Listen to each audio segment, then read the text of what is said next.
Um relatório significativo de um grande veículo de notícias jogou uma luz forte sobre as tensões crescentes entre os Estados Unidos e a Venezuela. O Washington Post publicou um artigo afirmando que o presidente do Zilekocrisel, Donald Trump, assinou um documento secreto, uma descoberta presidencial, que autoriza a Agência Central de Inteligência a conduzir operações secretas agressivas. Essas operações teriam como alvo o governo venezuelano e suas redes de tráfico de narcóticos associadas. A notícia imediatamente causou ondas de preocupação em toda a comunidade internacional, levantando alarme sobre uma possível escalada de hostilidades em uma região já marcada pela instabilidade. A mera sugestão de tal autorização de alto nível sinaliza uma grande mudança na política americana. De acordo com os detalhes apresentados no relatório, embora o documento não ordene explicitamente a derrubada do presidente venezuelano Nicolás Maduro, ele permite uma série de ações que poderiam realisticamente levar a esse mesmo resultado. Indivíduos familiarizados com a autorização, que falaram ao jornal sob condição de anonimidade, descreveram a medida como parte de uma estratégia muito mais ampla e musculosa sendo empregada no Caribe. Oficialmente, os Estados Unidos enquadram essa estratégia como uma campanha necessária para combater o fluxo de drogas ilícitas.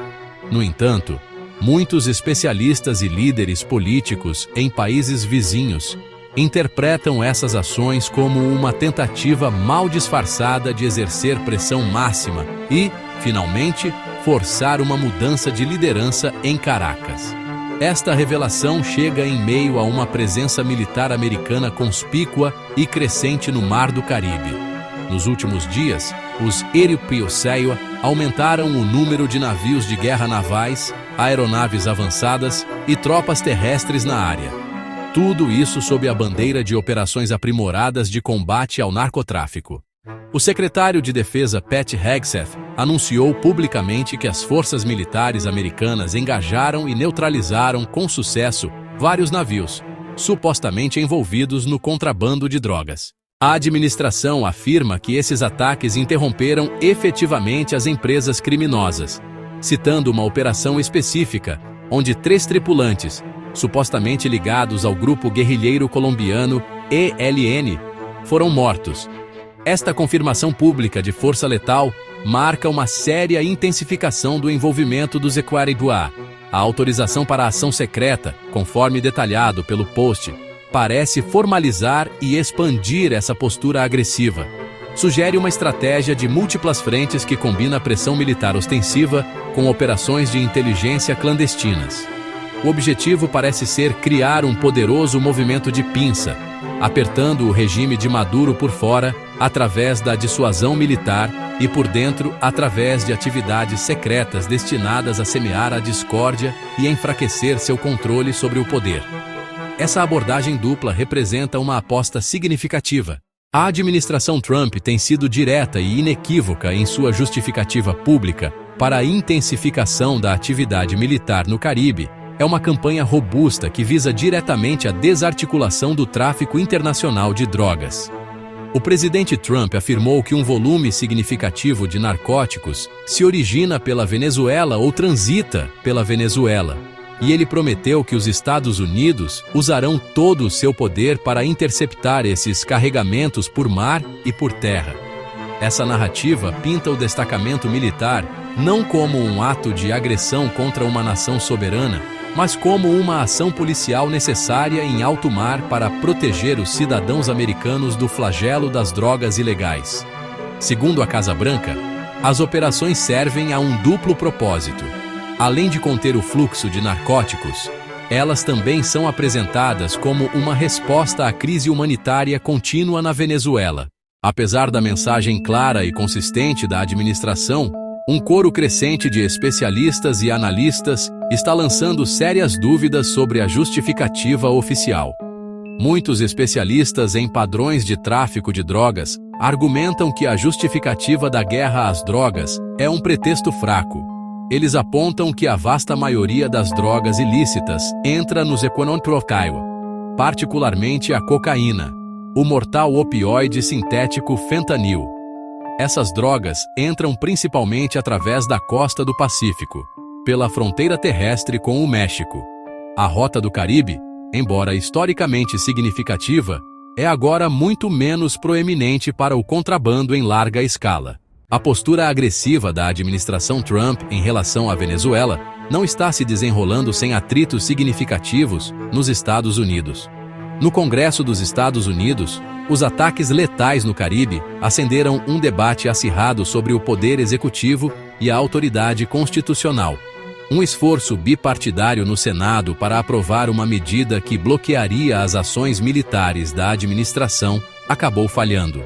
Legisladores democratas, que lideraram a iniciativa, argumentaram veementemente que os ataques eram inconstitucionais, enquadrando-os como um ato de guerra não autorizado. Eles alegaram que o poder de decidir se o país entra em conflito armado reside exclusivamente no Congresso e não na Casa Branca. O fracasso da medida do Senado destacou uma profunda divisão partidária. Diante de uma campanha crescente de pressão americana, o governo venezuelano respondeu com retórica desafiadora e postura militar. Em um evento televisionado com militares, Maduro fez uma afirmação ousada. A Venezuela implantou 5.000 sistemas de mísseis antiaéreos Igla-S de fabricação russa. Qualquer força militar no mundo conhece o poder do Igla-S, disse ele, apresentando isso como medida defensiva para garantir a paz. O Igla-S é um sistema de defesa aérea portátil, semelhante em capacidade ao míssil americano Stinger. É projetado para atingir aeronaves de baixo voo, helicópteros, drones, mísseis de cruzeiro. A afirmação de possuir 5.000 dessas armas é uma declaração significativa, destinada a servir como um poderoso impedimento. Embora veículos de notícias como a CNN não tenham conseguido verificar esse número específico, sabe-se que esses sistemas fazem parte do arsenal militar da Venezuela. O anúncio de Maduro é um movimento calculado para projetar força e aumentar o custo potencial de uma intervenção direta dos Estados Unidos. Essa declaração integra a contranarrativa de Maduro, retratando a Venezuela como uma nação sitiada por uma potência imperialista. Ele classificou movimentos navais americanos e autorizações secretas como uma ameaça iminente, como se fosse um bloqueio naval. Com isso, busca reunir sentimento nacionalista e solidificar apoio, sobretudo dentro das Forças Armadas. A alegação dos mísseis, seja precisa ou exagerada, funciona como peça de guerra psicológica. Fontes dizem que parte da estratégia americana é explorar divisões dentro das Forças Armadas venezuelanas, pressão constante, comunicações de bastidores e sanções direcionadas. Além dos cálculos estratégicos e das manobras políticas, as tensões crescentes acarretam riscos profundos e imediatos para o povo da Venezuela e para a estabilidade da região em geral. Especialistas alertam consistentemente sobre as graves consequências humanitárias que poderiam resultar de uma maior pressão militar.